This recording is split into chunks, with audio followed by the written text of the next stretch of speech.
startup procedure for the Crystal Mountain Storm bottom load water cooler. After removing the cooler from the outer box, make sure that you remove all the protective film and packaging. At this time, make sure that the cooler stays unplugged. We want to check and make sure that the hot tank is turned off. To access that switch, we're going to slide the bottle door up, and the switch is located next to the yellow decal. The O on the switch is for off. If when you look at the switch that you see red exposed, that means that it's on. So we want to make sure that we depress the O side of the switch, no red is exposed. Now what we want to do is prepare the system to have the bottle of water put into it.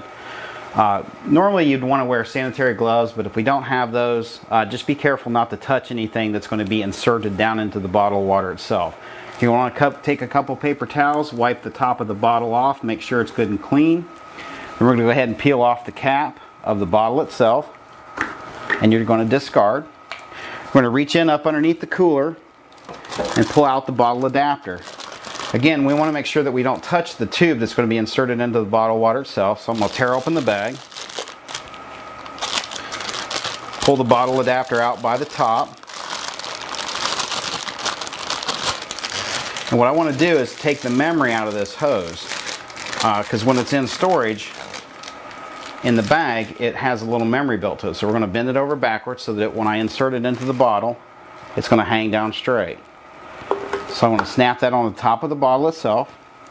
We'll take the bottle tube, and there's a little protective cap in here that we're going to remove and discard. I'm going to insert that onto the elbow. Then we're going to roll the bottle up into the bottom of the cooler. We want to take up the excess slack of the tube itself by wrapping it around the neck of the bottle. We want to make sure that it's not going to be pinched by the door when we close it. And at this point in time, we want to go ahead and close the bottle door.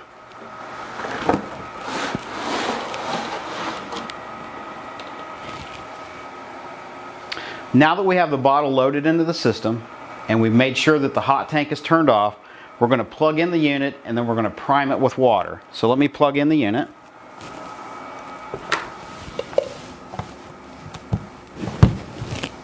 Okay. Now the priming of this, you got to prime the hot and the cold separately, and it can take up to a minute on each side. So I'm going to place a glass underneath the dispenser and I'm going to hold down on the cold. I'm going to do the cold first.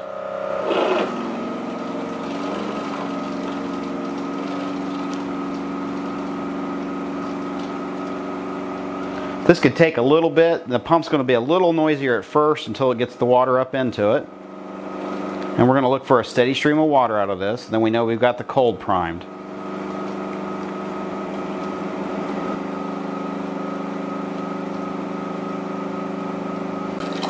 There we go.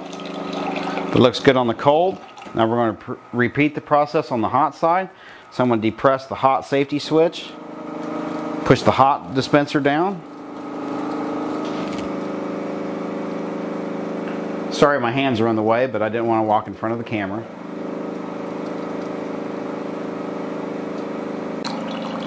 Alright, now we have a good stream.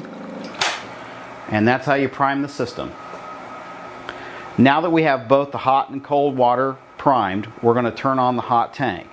To do that, we're going to lift the bottle door up. We're going to locate the hot tank switch, which is right next to the yellow decal. Right now it's turned off. What I'm going to do is flip it on to where the red is exposed.